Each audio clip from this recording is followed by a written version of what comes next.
जय श्री कृष्णा।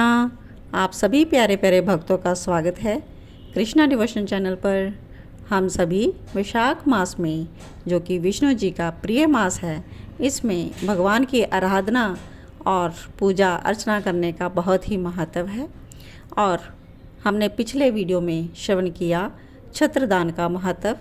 स्कंद पुराण के अनुसार हम वैशाख माह की कथा श्रवण कर रहे हैं। तो आज की कथा हम श्रवण करेंगे राजा कीर्तिमान का अपने राज्य में वैशाख मास के धर्म का पालन करवाना। मिथिलापति जी पूछ रहे हैं कि जब वैशाख मास के धर्म अतिशय सुलभ है, पुण्य राशि प्रदान करने वाला है, भगवान विष्णु के लिए प्रीतिकारक है, चारों पुरुषार्थों की तत्काल सिद्धि करने वाले हैं, संतान और वेद उक्त हैं, तब संसार में इसकी प्रसिद्धि कैसे नहीं हुई। इसका उत्तर दे रहे हैं ध्रुतदेव जी। कहते हैं कि राजन, इस पृथ्वी पर लौकिक कामना रखने वाले ही मनुष्य अधिक हैं। उनमें से कुछ तो राजसी हैं और कुछ तामसी। वे लोग क्या करते हैं कि संसार के भोगों और पुत्र पुत्राओं या संपदाओं की ही अभिलाषा रखते हैं।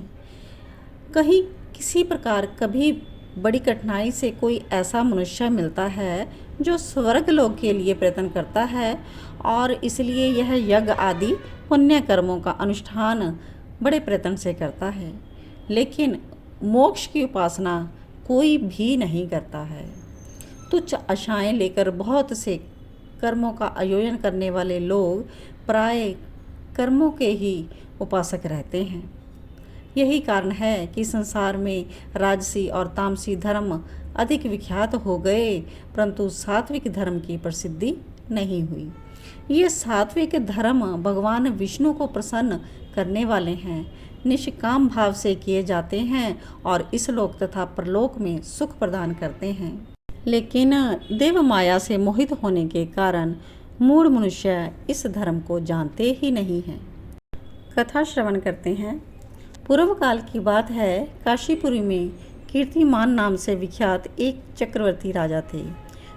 इक्ष्वांशु कुल के ये भूषण तथा महाराज नरेग के पुत्र थे। संसार में उनका बड़ा ही यश था और वो अपनी इंद्रियों और क्रोध पर विजय पा चुके थे। ब्राह्मणों के प्रति उनके मन में बड़ी भक्ति थी और राजाओं में भी उनका स्थान बहुत ऊंचा था। राजा एक दिन महर्षि वशिष्ठ के आश्रम पर आए। वैशाख की चिलचिलाती हुई धूप में यात्रा करते हुए राजा ने मार्ग में देखा कि महात्मा वशिष्ठ के शिष्य जगह जगह अनेक प्रकार के कार्य कर रहे थे।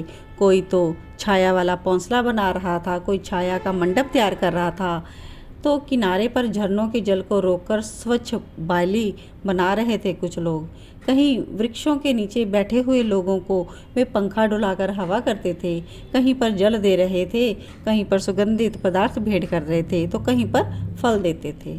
दोपहर में भी लोग छाता देते थे और संध्या के समय शरबत।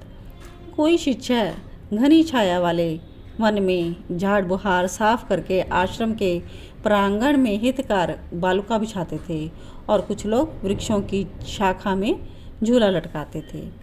तो ये सब वो लोग सेवा कर रहे थे, महर्षि वशिष्ठ जी के शिष्य।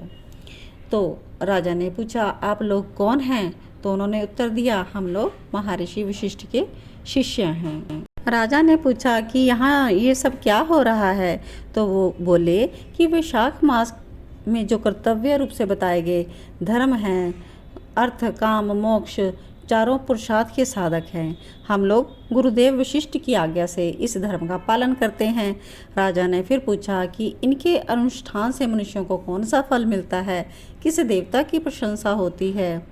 उन्होंने उत्तर दिया, हमें इस समय यह बताने के लिए अवकाश नहीं है, आप गुरुजी से ही यह प्रश्न कीजिए, तो वो ही महर्षि जी इन धर्मों को यथार्थ रूप से जानते हैं। शिष्यों का ऐसा उत्तर पाकर राजा शीघ्र ही महर्षि वशिष्ठ के आश्रम पर गए, जो विद्या और योग शक्ति से संपन्न था।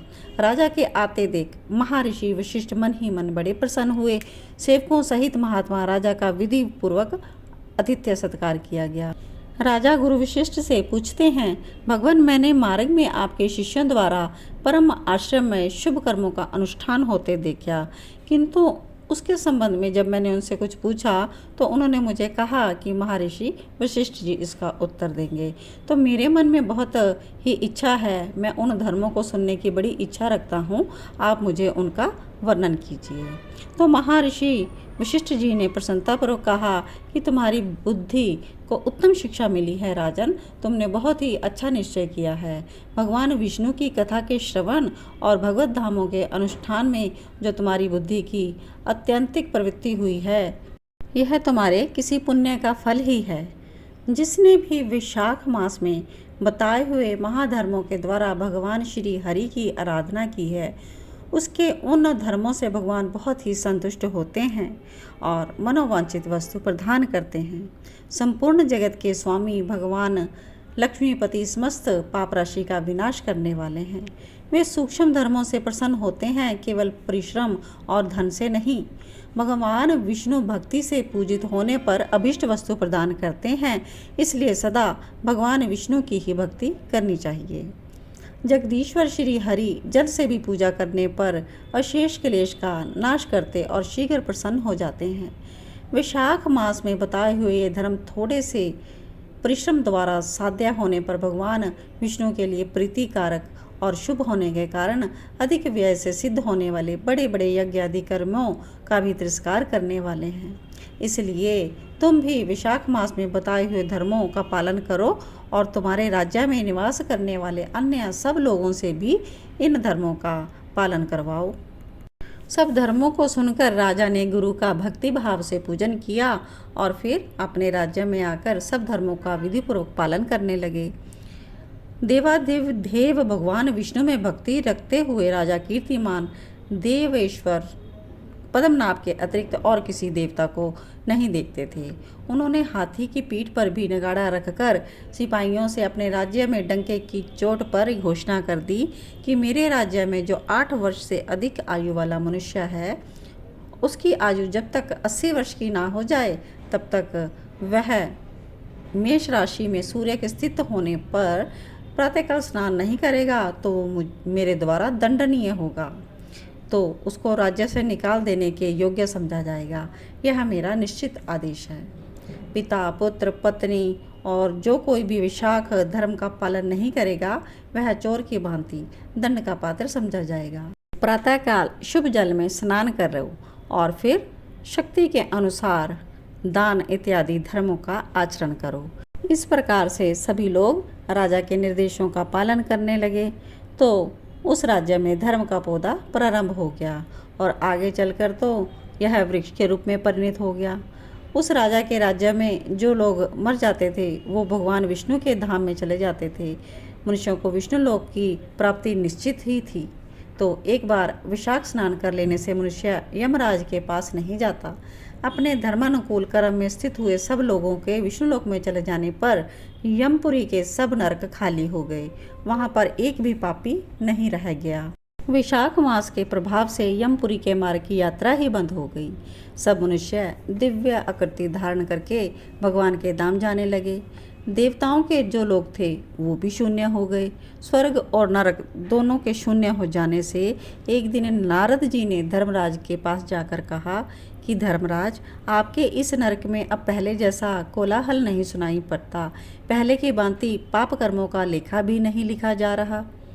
तो चित्रगुप्त भी ऐसे मौन भाव से बैठे हुए हों जैसे ये कोई मुनि हो, तो इसका कारण तो बताइए। नारद जी के ऐसा पूछने पर यमराज जी ने कहा कि इस समय पृथ्वी पर जो राजा राज्य करता है वह पुराण पुरुषोत्तम भगवान विष्णु का भक्त है। उसके भय से कोई भी मनुष्य विशाख मास का उल्लंघन नहीं करता और पुण्य कर्मों के प्रभाव से सभी भगवान विष्णु के परम धाम चले जाते हैं। उस राजा ने इस समय मेरे लोक का मार्ग लुप्त सा कर दिया है, स्वर्ग और नरक दोनों को शून्य बना दिया है। अतः ब्रह्मा जी के समीप जाकर यह सब समाचार उनसे निवेदन करें, तभी मैं स्वस्थ होऊंगा। यहाँ से कथा सेकंड चरण पर है। ब्रह्मा जी के पास जाकर यमराज जी शिकायत करते हैं। जब ब्रह्मा जी के लोक में गए तो यमराज जी ने देखा कि ब्रह्मा जी कमल के पुष्प के ऊपर बैठे हुए हैं।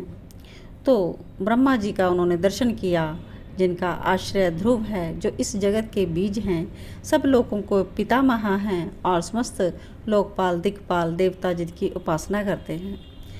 ब्रह्मा जी ने यमराज को देखा और यमराज ब्रह्मा जी के आगे पृथ्वी पर गिर पड़े।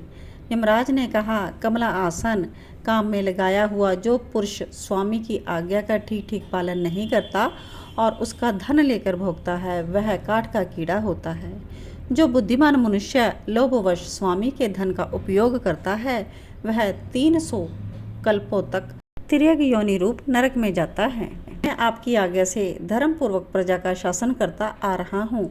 मैं मुनीषों तथा धर्मशास्त्रों के कथनानुसार पुण्य आत्मा को पुण्य के फल से और पाप आत्मा को पाप के फल से संयुक्त किया करता था, परंतु अब आपकी आज्ञा पालन करने में असमर्थ हो गया हूँ। कीर्तिमान के राज्य में सब लोग विशाख मास का पालन करते हैं और पितरों और पितामहों के साथ वैकुंठ धाम में चले जाते हैं। उनके मरे हुए पितर और माता महा आदि सब लोग वहीं पर रहते हैं विष्णुलोक में। इतना ही नहीं, पत्नी के पिता ससुर आदि भी मेरे लेख को मिटाकर विष्णुलोक में चले जाते हैं। बड़े बड़े यज्ञों के द्वारा भी मनुष्य वैसी गति नहीं पाता जैसी विशाख मास से मिल रही है।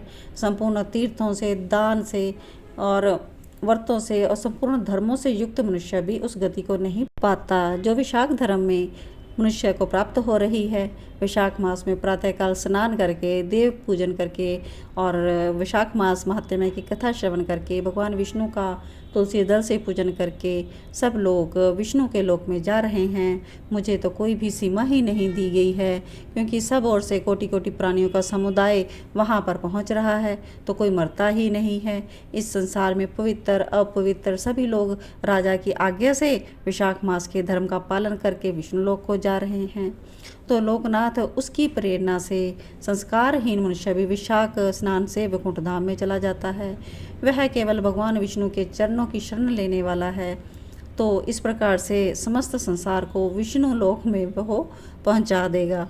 तो पुत्र धर्म अर्थ काम और मोक्ष के प्रतिकूल ऐसा ही चलता रहा तो पृथ्वी पर माता के पेट से पैदा हुआ रोग है।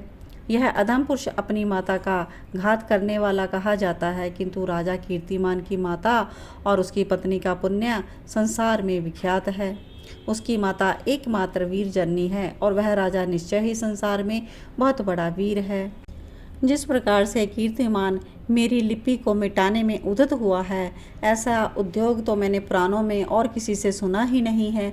भगवान विष्णु की भक्ति में तत्पर हुए राजा कीर्तिमान स्वयं तो ऐसा धर्म निभा ही रहे हैं और वो डंका बजाकर लोगों को घोषणा करते हैं और लोगों को ऐसी प्रेरणा देता है कि मेरे लोक के मार्ग को विलुप्त करने की चेष्टा कर रहा है वो। ओम नमो भगवते वासुदेवाय। तो आज की कथा यहीं पर विराम लेती है। इसके आगे हम कथा नेक्स्ट वीडियो में श्रवण करेंगे कि ब्रह्मा जी यमराज को क्या समझाते हैं और भगवान विष्णु का उन्हें विशाख मास में कैसे भाग दिलाते हैं। तो इस कथा को श्रवण करने के लिए YouTube चैनल कृष्णा डिवोशन के साथ जुड़े रहिए और विशाख मास में अधिक से अधिक पुण्य कर्मों को अर्जित कीजिए। भगवान में रुचि रखने वाले भक्त भगवान की ही लीलाओं कथाओं का आगे प्रचार प्रसार करते रहिए। तो इसके लिए आप इस वीडियो को आगे शेयर करते रहिए और अपने प्रिय बंधुओं से इसको ज़्यादा से ज़्यादा सब्सक्राइब भी कराइए।